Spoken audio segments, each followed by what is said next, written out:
Je suis Iwami, je suis Gabonais.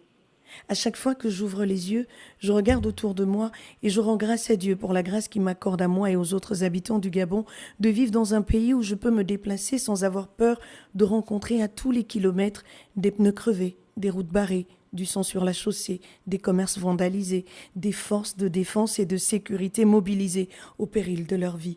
Je me réjouis d'être capable de rendre visite à ma famille sans être inquiétée. Je bénis d'ailleurs l'Éternel pour tous ces enfants qui, comme moi, peuvent se rendre à l'école sans être kidnappés par des terroristes, pour ces femmes qui accouchent dans des structures hospitalières, pas dans la brousse, pour tous ces travailleurs qui vaquent à leurs occupations sans marcher sur des mines antipersonnelles, pour ces commerçants qui écoulent leurs produits sans que ceux-ci soient arrachés ou détruits, pour ces entrepreneurs qui, malgré la crise, parviennent à tirer leur épingle du jeu, pour ces blouses blanches qui peuvent rentrer chez elles après une longue journée de travail et qui ne sont pas obligés de rester des mois durant dans les hôpitaux pour répondre aux urgences qui découlent des conflits, de la guerre, pour ces femmes qui vivent normalement sans avoir peur d'être enlevées et transformées en machines sexuelles.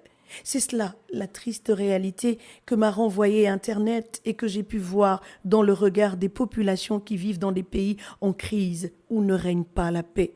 Alors pourquoi mettre en péril cette paix si précieuse qui, selon le dictionnaire Larousse, est la situation d'un pays, d'un peuple qui n'est pas en guerre? L'expérience de certains pays qui sont passés par cette étape douloureuse démontre que la paix est un bien précieux que chacun doit préserver. Pourquoi haïr? Pourquoi se battre? Au nom de quelle appartenance politique doit-on se déchirer? Comment un fils peut détester un père au nom de la politique? Comment un père peut bannir son enfant à cause de la politique? Comment un frère devient l'ennemi de sa sœur ou de son frère à cause de la politique? Comment la société peut-elle accepter de se déchirer à cause de la politique? Comment des familles entières peuvent-elles accepter de laisser la politique et son lot d'incongruités semer le chaos? Est-ce que l'on cesse d'être membre d'une famille parce que l'on appartient à des bords politiques différents? Est-ce que la vie s'arrête parce que je suis de la majorité ou de l'opposition? Est-ce que je suis moins gabonais parce que j'ai un idéal politique différent? Qui a dit que différent était forcément mauvais? Qu'est-ce que la politique finalement si ce n'est la science et l'art de gouverner un État?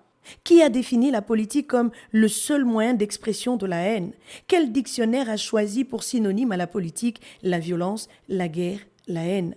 La politique est avant tout un combat d'idées, me disent les grands.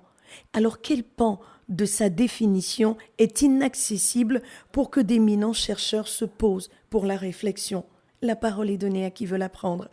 La politique, ce n'est pas s'entretuer, ce n'est pas détruire son pays, ce n'est pas maudire son frère parce qu'il ne partage pas tes convictions ou qu'il n'adhère pas à ton idéologie.